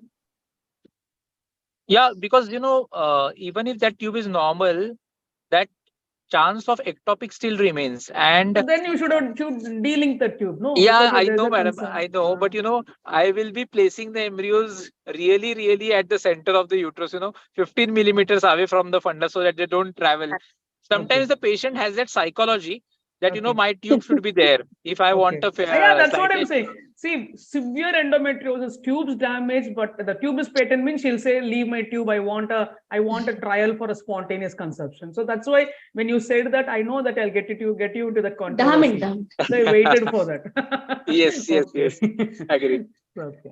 So actually, selected patients with unilateral hydrosalpinx and a patent contralateral fallopian tube may actually exhibit an increased cycle fecundity after salpingectomy or a proximal tubal occlusion of the affected tube, and they can conceive without the need for IVF. So you can give her the chance of spontaneous conception. As Pallavi said, probably wait for 6 months. She may have a chance of a spontaneous conception.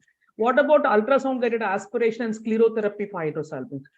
She refuses a laparoscopy. Would you do that, Shilpa? No, you're not. Anybody has got an experience of ultrasound-guided aspiration of hydrosalpinx and sclerotherapy? No. Nobody does. Okay, because there are some people in India who claim that for endometriotic chocolate cyst, they say they do an ultrasound-guided aspiration and sclerotherapy for the cyst. So why not for this? No?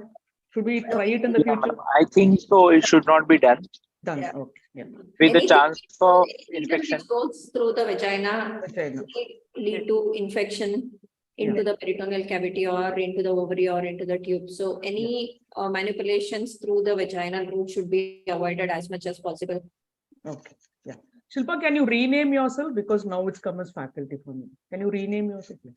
So when you want to do a ultrasound-guided aspiration sclerotherapy, remember that it's better than no intervention. When you suppose there's a group of patients where you're not doing anything, There's another group of patients where you want to do something and ultrasound guided aspiration actually is superior to no intervention, but it's definitely not superior to salpingectomy. Salpingectomy remains a gold standard to optimize reproductive options in the management of hydrosalpinx before an IVF. So these are all guidelines from the practice committee of ASRM. These are all not my opinions. It came out in 2021 regarding hydrosalpinx for the management of infertility before you go for IVF. The second patient, she's a 28-year-old, 44-year-old her husband. They've been trying for a pregnancy for almost 8 years. They have almost every report and everything looks normal. Analysis been done 9 times. DNA fragmentation done, looks fine. HSG, she has 2 reports. Endoscopy, histoscopy twice and laparoscopy once. Multiple endocrine profiles reports are there. Latest AMH is at 3.2. And she has tried IVF also, but before IVF, she has undergone 4 cycles of ovulation induction with oral ovulogins, and she has had 3 cycles of gonadotropin IUI. And these are her IVF cycles. And the first cycle, they gave her a long protocol with HMG 300, and HCG was given for a trigger. She had 9 oocytes, 7 embryos, 2 were transferred, 5 were frozen. This lady had a difficult embryo transfer. There was blood on the catheter tip, and she did not conceive. So the second cycle was an FET cycle. Then now they transferred 3 embryos.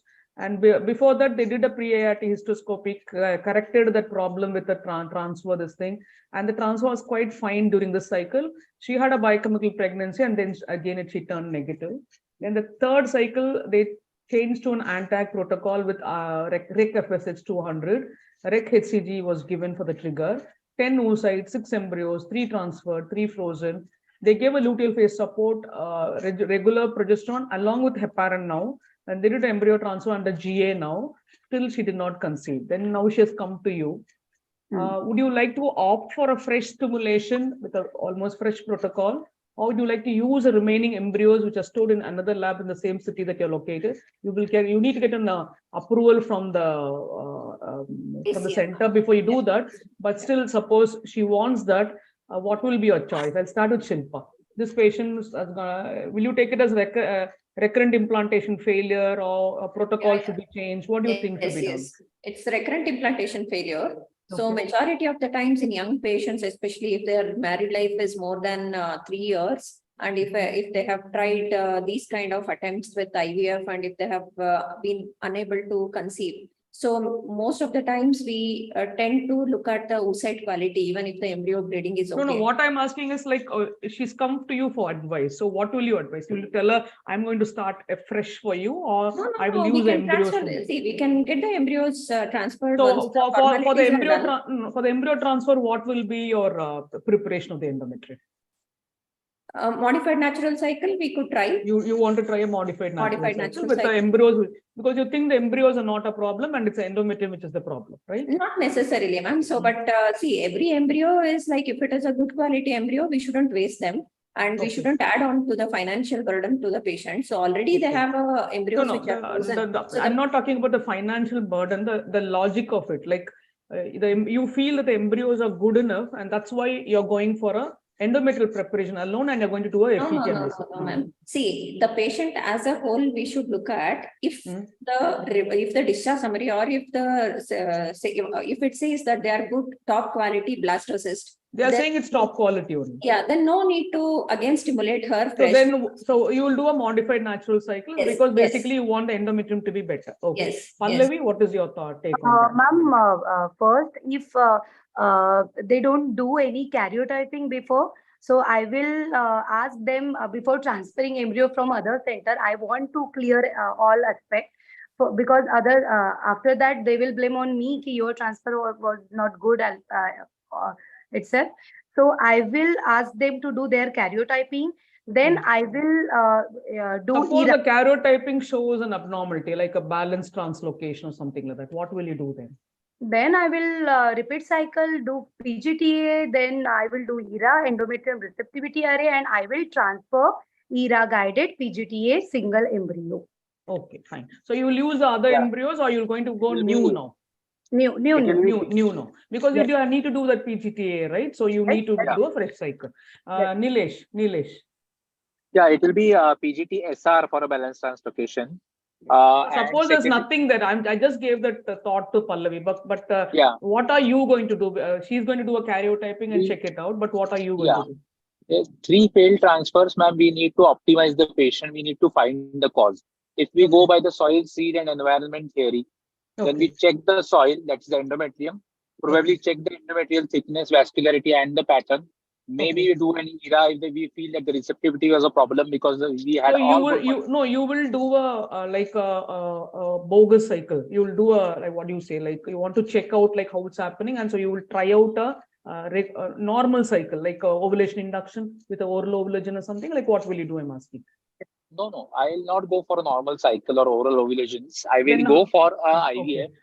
And before IVF, I'll optimize the patient, improving the gamete quality, that is the seed, Okay. the oocyte quality and sperm quality, which you need to check the sperm DNA fragmentation as well in such patients. Again, you will do. She has got a Yeah. DNA fragmentation report already. Yeah, but she has failed 3 times, and probably now we can do a sperm DNA fragmentation and use some sperm selection technique if the DFI is more than 25%. Okay. And so you think that will if improve the everything, results? yeah, it will improve the results. And if everything comes negative, and if we feel that nothing has come positive, if we have a genetically normal embryo, then it's a ERA which is good, and we have everything which is good. Probably this is the time where the role of immunotherapy might come, because there is literature is lacking regarding immunotherapy. I don't want to make. Do you do what type of immunotherapy you give? What is your choice? I use, like, for 3 failures, maybe intralipids or intravenous immunoglobulins, tacrolimus. No, you have to give a choice for her. You cannot give this thing. No, I'm just telling the options. I can do a T cell cross match for this patient, and if the T cell cross match is negative, I'll go for a lymphocyte immune therapy for this patient. And if T cell cross match is positive, then probably I'll go for an intralipid for this patient. Okay. So intralipid will be when? With what test you will give intralipid? Yeah, ma'am. It will be around the time of transfer. So it will be on the day of transfer or the day before or the day after. And probably repeat it after every 4 weeks. If I find that there's a immunological cause, I'll repeat it after 4 weeks, at least till 5th month of gestation. You have got good results with that intralipid? Yes, ma'am. You get good results. Okay. Pallavi, I'm sorry, Pratibha. Ma'am, what I feel is it looks more like, because you said the embryos are top quality embryos. Mainly, I think the problem is with the implantation. So if it is thin endometrium, we have to look again at the endometrium, revise things which we can improve to improve the endometrial thickness. No, endometrial thickness was quite good. It was not bad. They didn't mention, but endometrial thickness was quite good, not bad. Okay, then I think lymphocyte immunization therapy, that is LIT, can work for this patient. One person is going to give intralipid, the other person is going to give lymphocyte immunization therapy. Pallavi, what are the add-ons you do in your center? Ma'am, I usually do ERA guided. For you, ERA is the add-on. Yes. Shilpa? Yeah, same, ma'am. I do everything actually, what all they told. I do ERA, I do intralipid, and also think about immunological cause. But first, I will do ERA. ERA. See, because why I'm asking about ERA is many are like coming out with a report saying that it doesn't help at all. It just adds on to the cost and all that. But people are still doing ERA, and results are happening. I don't know why that negative connotation has started. Can I comment on this? Yes, Nilesh. Yeah, ma'am, we should be very, very selective and specific, and patient-centric approach should be followed. May it be PGTA or ERA or any higher end technique. You can't use intralipids in the first cycle failure where you haven't evaluated the patient. So if everything is not working, you come to a conclusion that this is the cause. If you have transferred a genetically normal embryo in an ERA tested cycle, in that case it's not working. Then probably you think of an immunological cause or some other cause as well. Yeah. So we need a lecture from you, like when you will give what, because you are using everything you said. LIT, you said intralipid, you said ERA. So indications for each you have to tell us clearly, because you have to teach us, no quiz committee. Madam, teaching comes from you. We just ask questions. Because see, there's such a gray zone there, such a gray zone with such patients, and people are trying out different, and nobody is giving us data on like which is working for an Indian population. And when you ask Sonia Malik, madam, she says you evaluate for tuberculosis. And can I tell you? Can I give you one practical point? Sorry to disturb. You can complete what Sonia Malik madam said. Please. Please. We want to learn from everybody now. Yeah. Ma'am, just one practical point. That this era I'm not doing for everybody. In between, we had a tie-up with the lab where they were doing synchrony, like PGT and ERA was doing combined for failure patient. And there, we did ERA for many patients. And we found out that every 80% times ERA is receptive. Okay. So it doesn't matter at all. Yeah. No, but taking it other way, once we had selected a patient for ERA, that we had a genetically euploid embryo transfer failure, and in that patient, if we did an ERA, the selectivity for ERA improved. Okay. So I think so. Patient. You should not let go of ERA. There is a group of patients who will benefit by ERA when you do it for the apt patient. That's a good I do message. it for more than 5 embryos if they have failed to get implanted. Then you do an ERA. Okay. Yeah. I do selectively if 0.1, 0.2 AMH is there, H factor is there. We got good 2 blastocysts. Then I explain patient about ERA about ERA also.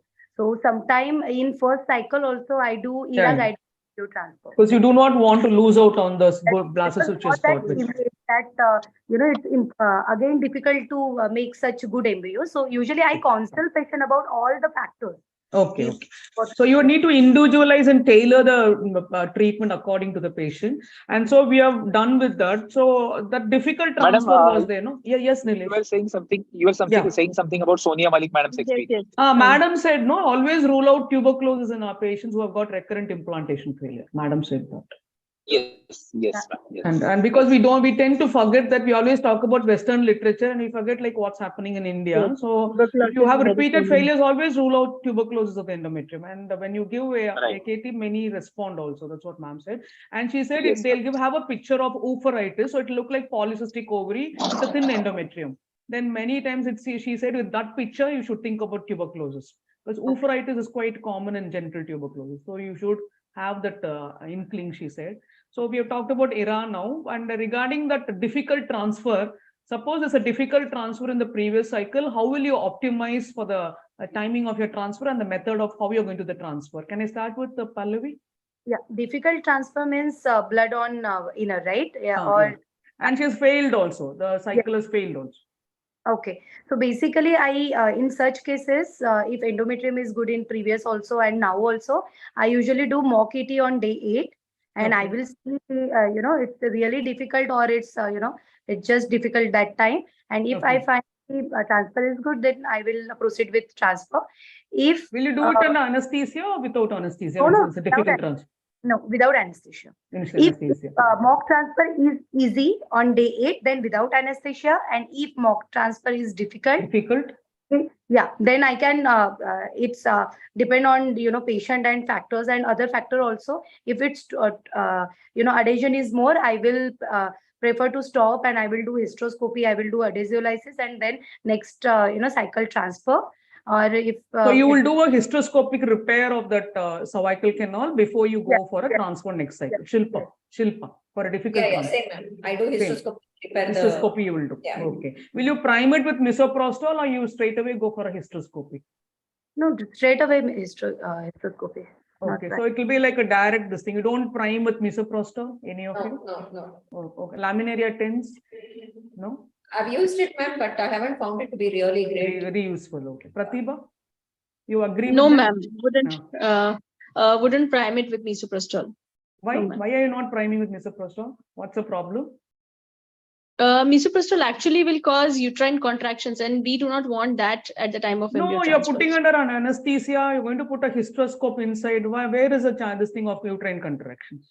Okay, you are speaking about misoprostol at the time of hysteroscopy. At the time of hysteroscopy.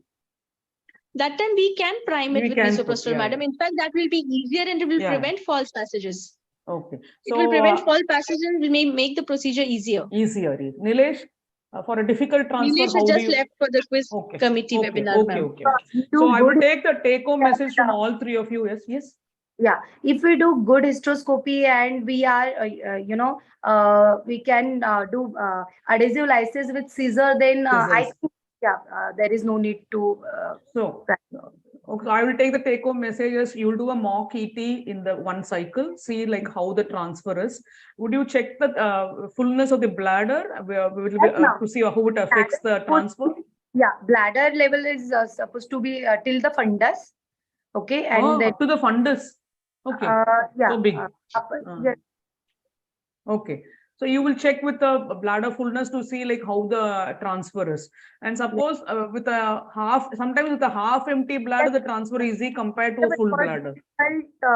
Transfer I saw because when I went to some, in freelancing cases, there was one very difficult transfer was there, but expert doctor came and because I have to call that doctor because it's expertise. Okay, so that time sir did very beautifully that transfer. So what did he do? How did he do beautifully? Basically, he catch leap of cervix and then just straight that cervix, and then he inserted and then bladder is still fundus, and then he inserted with ultrasound guided. He inserted in very good way, and yeah. So it will take when you hold the cervix with an alley or a forceps, there's a theoretical concern that will be uterine contraction. So will it not affect the result? No, we got positive result. Yeah, because yeah. So why not try a transvaginal transfer? Sometimes that easier, no? You not transvaginal ultrasound guided transfers. That guides the catheter much easier. Anybody does that? No, actually, in that case, but one or two cases in my center, I tried that, but I feel the same. I think it's not. I'm not true in that, but yeah, I tried because now everyone is talking about transvaginal transfer. So initially, earlier I tried with IUI, so to get that expertise, and then yeah, but I'm not. The results are not different. Okay. So I will take the take-home message from all three of you. It will be like a mock transfer to see like what's the difficulty. And suppose it's really difficult, you will do a hysteroscopy and open up the canal and then do the transfer in the next cycle. That's a message. So there was a study in fertility sterility in 2017, and they said for a difficult transfer, the troubleshooting can be in the form of varying the amount of urine in the bladder first. See like whether with the fullness or the emptiness, the transfer is easy. It can be either way for different patients. You can use a stillet to see like whether it aids in the difficult transfer. You can change the type of the transfer catheter, which also makes a difference. And you can use a relaxant and attempt again after a break. That was 14%, followed that. And the other strategies was, as you said, you perform a mock transfer and map out the embryo transfer course. That is what the maximum number of practitioners said. And as many of you said, they perform a dilatation before the start of stimulation so that the canal is quite easy to enter. And they perform cervical dilatation sometimes at the time of egg retrieval. And because you're already putting the patient under anesthesia, so you can do at the time of egg retrieval the dilatation. Hysteroscopically manage the patient in 9%, and schedule the transfer under anesthesia was by 9%. And some use laminaria overnight, relaxant medications, and cervical suture. I didn't understand the cervical suture, but this is what the study said. And rare strategies to help for a difficult transfer is put the patient in knee chest position. I think that will be extremely difficult. And use an os finder for slight dilatation, pre-cycle laminaria, and dilatation hysteroscopy and or misoprostol 7 days before the transfer, several days before the transfer. Those are the strategies. And the most common cause of the difficult transfer is an acute flexion of the uterus or an acute retroflexion. Can be either way. A tortuous cervical canal, or sometimes there will be ridges or false tracks in the cervical canal, which can impede a good transfer. And embryo, how many do endometrial scratching? That was in a X-ray conference earlier. And now people are like talking as if it is bad news that you should never do an endometrial scratching before a transfer. What do you think about that, Shilpa? I do it, ma'am. I do it for all patients. Okay. I start very bold statement. Yeah. Accept it or don't accept. Yeah. And Pallavi? Ma'am, if I'm going to freelancing center, I want to do because I want to see, canal and everything is endocervical adhesion and So you everything. do a pre-IVF procedure to check out Yes, how yes, all that you but do. So your difficult transfer should be worked out at that time itself. There's no yes. need to go for a So, cycle and then check that. yeah. So, Perfect. but in my center, I usually do a hysteroscopy before because yeah. Okay. Pratibha, you would like to agree with both Yes, of them or I disagree? think endometrium scratching has gone into disrepute, but it should not happen so, because even previously, when we used to just do our diagnostic hysterolaparoscopies, just putting in the hysteroscope and just seeing the endometrial cavity itself stimulated the endometrium, which is as good as endometrial scratching, and gave good pregnancy results. So patient just conceived even after doing the diagnostic hysterolaparoscopy. So I think endometrial scratching helps and it increases the success rate. You should give data to back that up. Then we'll all of us say that.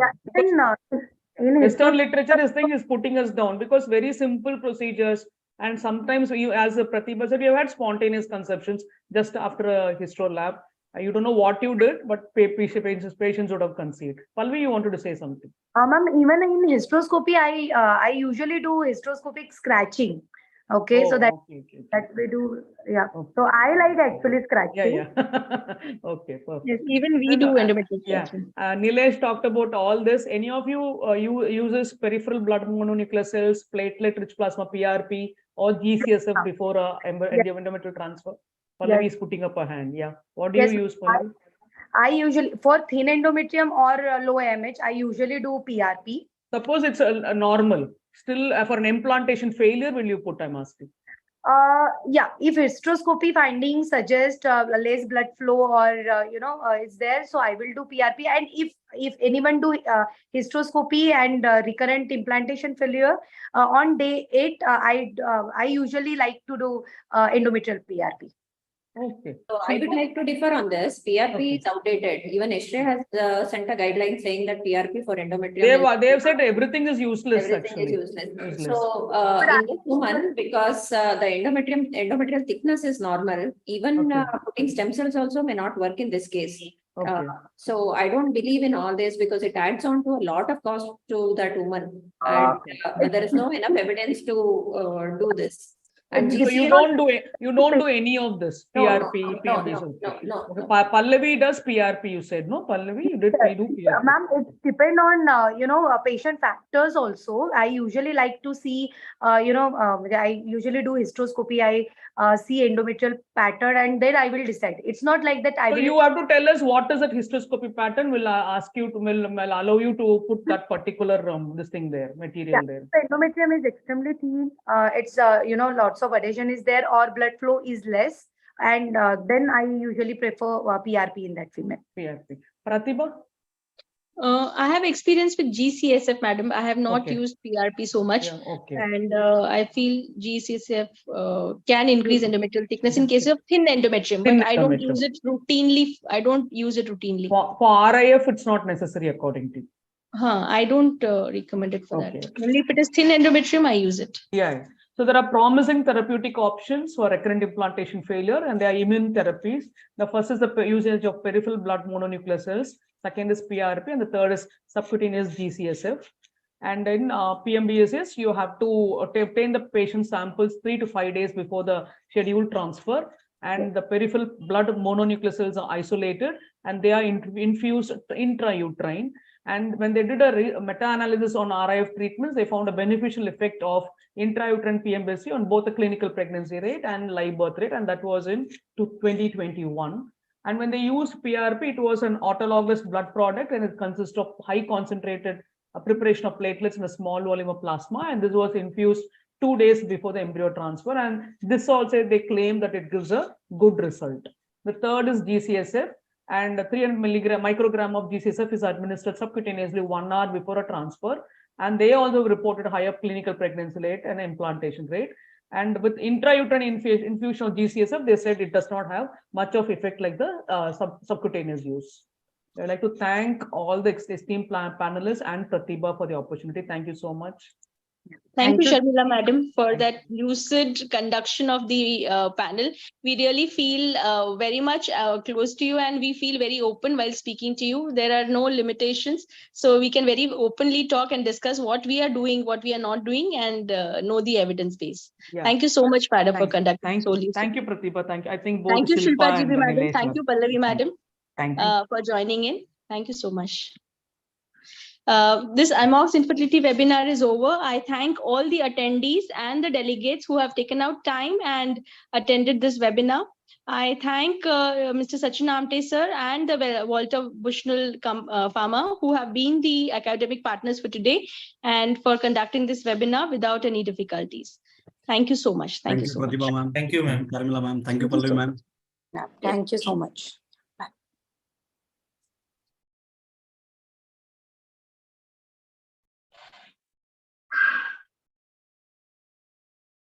Okay, Sudarshan sir, Sachin sir, thank you so Yes, much. yes. Jappa ji, thank you. जी। Ranjit sir नहीं आ रहे थे ना last में? नहीं, Ranjit sir actually busy हैं काम पे, तो आप कर दीजिए, ये क्लोज जी। कर दीजिए। क्लोज कर रहा हूँ, एंड कर रहा हूँ। थैंक यू सबको वेरी मच। वही है ना, क्लोजिंग का पड़ा हुआ है तो जी। चलो, ओके, थैंक यू।